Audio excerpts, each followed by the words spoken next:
Hey, everybody. Absolutely intrigued and excited to have one of the leaders in the upskilling and online learning space, CEO Greg Brown from Udemy. Greg, how are you? I am great, Evan. Good to be with you this morning. Well, good to have you here. I'm such a fan of you and the team. And before we dive in, I have so many questions. Maybe you could chat a little bit to the audience here, introduce yourself, and who is Udemy for those who aren't familiar with the amazing site, the amazing destination. Yeah, sure. I'm Greg Brown, CEO of Udemy, and Udemy is an online skills platform for individuals and professionals. It's effectively a global destination with over 70 million learners on the platform now for anybody that has a desire to upskill or reskill themselves in anything from it could be software, sourdough baking, all the way to learning how to be an AI developer, an AWS, developer, and what have you. So the ranges from soft skills, power skills, to technical skills. We serve organizations over 16,000 around the world in their skilling endeavors. So that's a little bit of background on who we are. Yeah, it's an amazing mission, an amazing site. And you're such an advocate for what we call the skills-based economy. Yeah. And of course, you're playing an important role in this transition. Maybe introduce the topic around the skills-based economy. What is it, and how do we get there?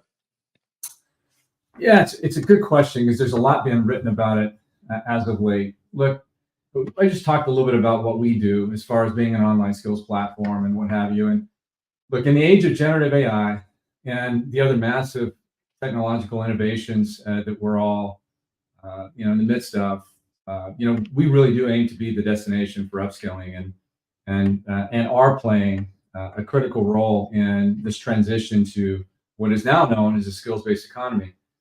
This concept really emerged as a part of a global skills shortage, and McKinsey came out with a report that revealed that 87% of executives are facing massive skills gaps.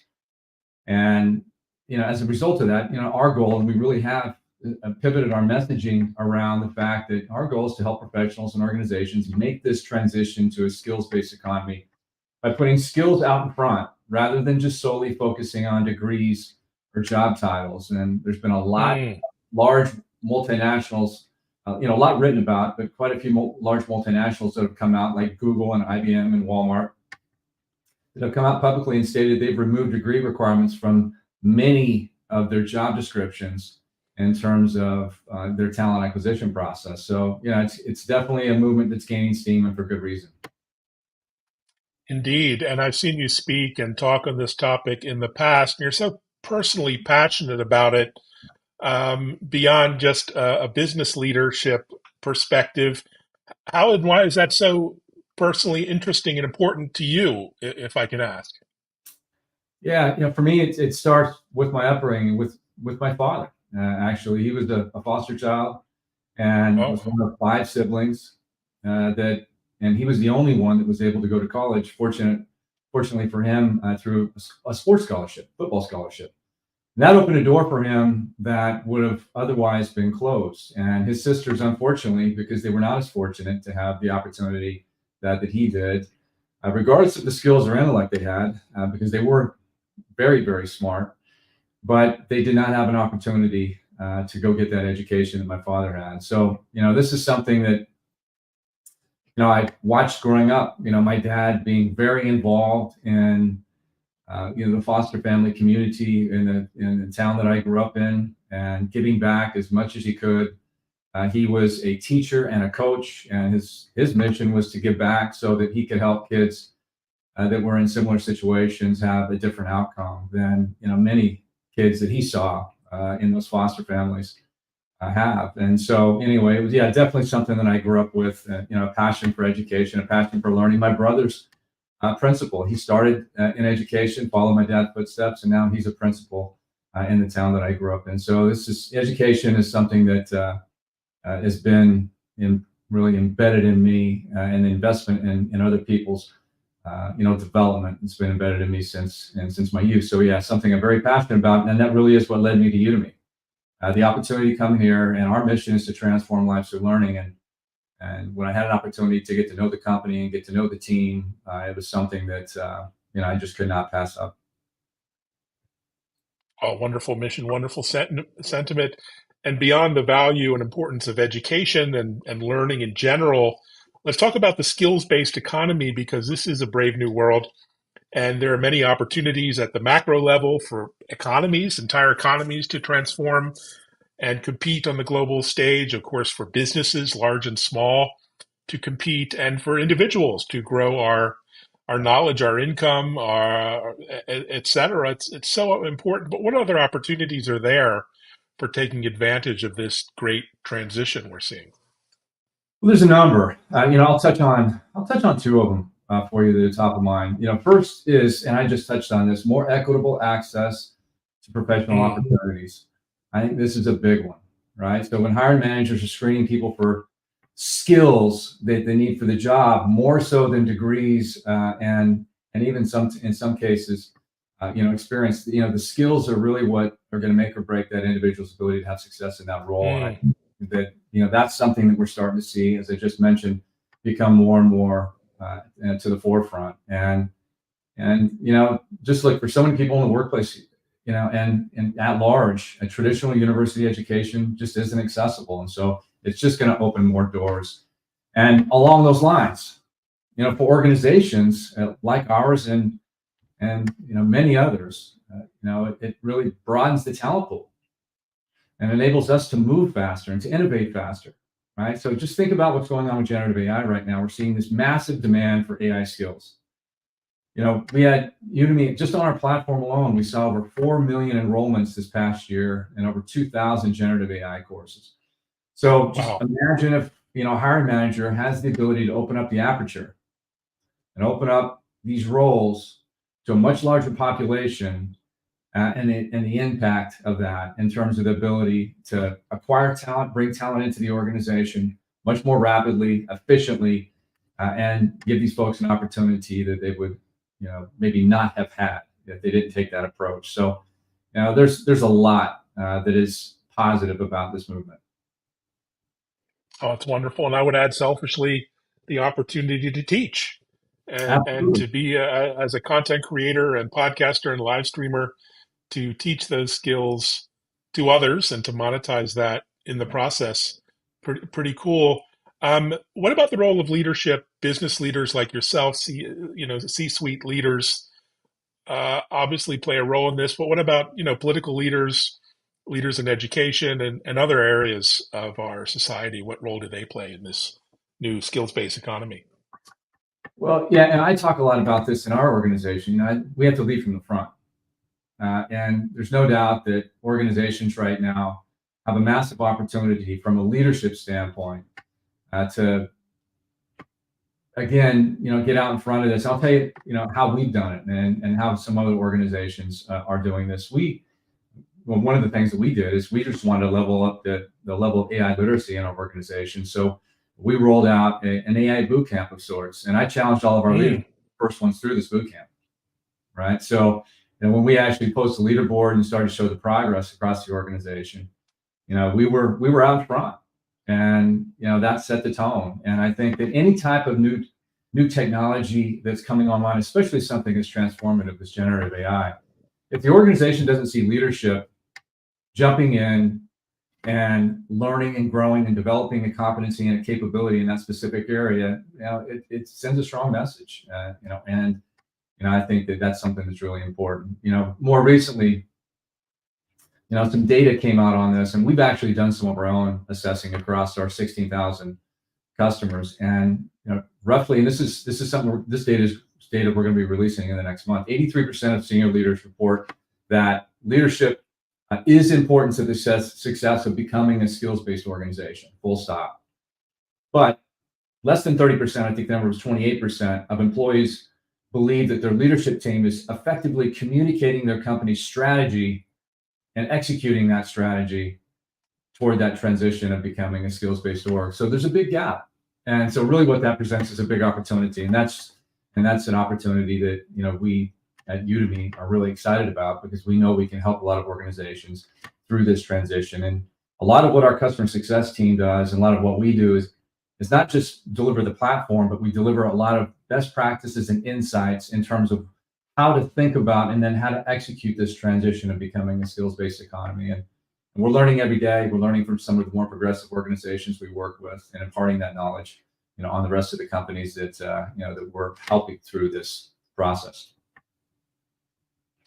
Wonderful approach. And you've probably read hundreds of books on leadership over the years, over the decades, no offense. But I wonder how much of those skills are timeless and how much are kind of becoming obsolete given this new world of generative AI and new work trends and uncertainty and we're all facing. Do you think about some of the essential skills that leaders will need moving forward and how to focus on those versus maybe some of the traditional skills that we've all talked about for decades? Well, we think a lot about it, and I think what's important to call out on this front is that as much as we're focused right now on the technical skilling and aptitude to be able to leverage, technologies like generative AI and others that are moving very, very rapidly, through the process of becoming widely adopted. Look, we've just gone through one of the most difficult transitions from a global community perspective that we've gone through in my lifetime, that's for sure. And that was going into a global pandemic and then coming out of it. Mm. And so for all of us, we've had to learn, and I'll speak personally from a leadership standpoint, we've had to learn how to navigate our organizational makeup and how we communicate from a world where we almost immediately overnight went to 100% remote. And then now we transition into this hybrid world. And it takes a lot of adaptability, and then that adaptability leads to, okay, what are the skills does our organization need and do organizations at large need? Because again, we're in the business of helping organizations develop skills and capability. What do they need to be effective at working in this hybrid world? Well, it's things like, change management and communications and truly leading in a hybrid environment, creative problem solving, and decision making and those types of things. Seeing a lot of focus on soft skills and what's now been called power skills. And in terms of, organizations coming to us and really what they're looking for, the types of skills that they believe that they need to thrive in this environment, which, look, if you were to rewind, 4 or 5 years ago, that wasn't the conversation that we were having, the organizations were having. It was a lot more around technical aptitude and maybe internally focused. But now, based on everything that we've gone through and the pace of change and how it continues to accelerate, I think these soft skills, power skills are more important than ever. And I think that's going to remain the case for the foreseeable future. Yeah, important insight. So you guys at Udemy have been at the forefront of the Gen AI wave and putting out amazing online educational content and courses, et cetera, leading the charge and upskilling with Gen AI. But what do you think some of the skills, this new tool set, what is needed and, what is needed in terms of content and the way we adopt and leverage these new tools? Yeah, it's a really good question. So Gen AI isn't just increasing the demand for upskilling, it's also making it easier and more effective. And online education initially offered, kind of the first opportunity or foray to open doors to millions of learners to access to education that they had not had access to before. But today, generative AI offers what we kind of believe is the second opportunity for us to disrupt the way we learn and just make it that much more accessible. And so really what excites us and excites me most about the future of education is the power of generative AI to transform lives through learning, for billions of folks around the world. And that really is our endeavor. And there's no doubt that this represents the biggest learning inflection point since modern school was invented in the beginning of the 19th century. I feel strongly about that. And it gives us the opportunity to create a very tailored and adaptive learning experience for everybody that's engaged in content on our platform and matching up for those individuals exactly what they need to know when they need to know it.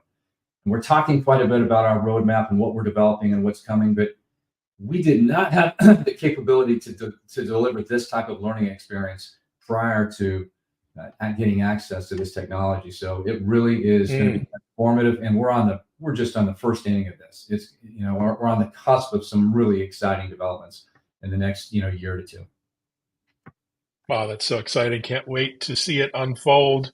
And when I personally go online for learning and when I see organizations go out there, it's a very fragmented, very challenging environment. You just have to take a look at YouTube and everything else, and it's a bit overwhelming. How do you make sense of that, and how do you think about things like personalization and curation and just staying ahead of this landscape, which is so diverse and yet so overwhelming sometimes? Um, how can you make this process easier for individuals and organizations? Yeah, I mean, look, we think a lot about that, and we think deeply about the level of personalization and curation that we can now bring to the process, so that Mm, envision, I'll give you a scenario. So envision a marketing leader inside a workplace, and she's a new manager, and she knows she needs to quickly upskill to be successful in the role. But she not only needs to develop skills to integrate generative AI and everything that we just talked about, but she also uh, knows she needs to produce a really high quality work product, but mm. faster. And she also needs to learn how to lead others through change. We just got done talking about that in this hybrid environment, right? So all of this is in the mix.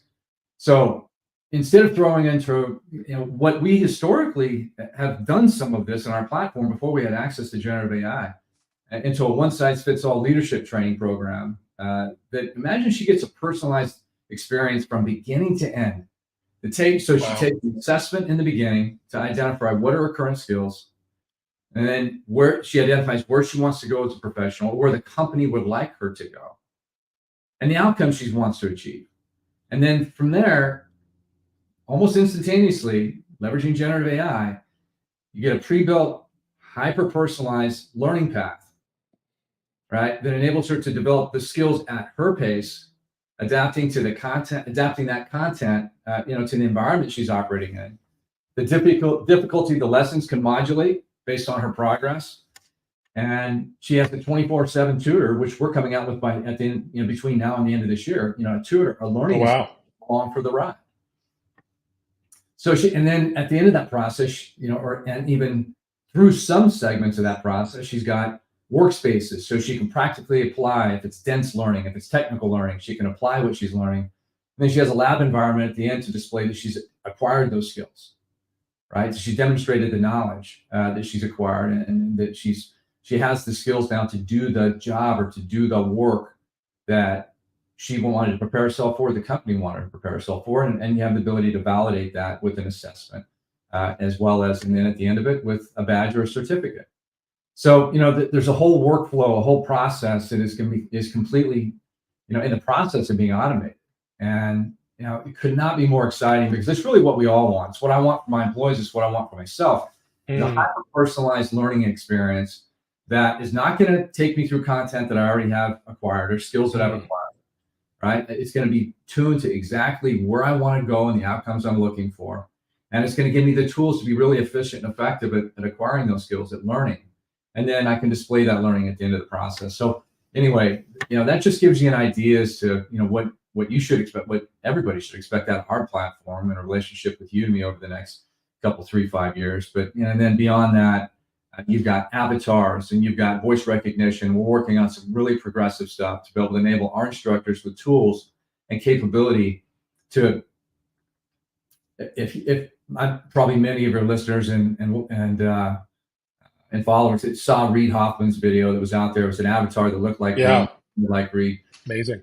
We've got that ability to bring that technology on platform as well. So can enable all our 75,000 instructors and growing, the ability to not focus on video and editing, but focus on what makes them world-class instructors, which is the content, developing that content, and making it that much faster and easier for them to get that content to the world. So anyway, there's a lot of exciting stuff coming, and we're at the tip of the iceberg.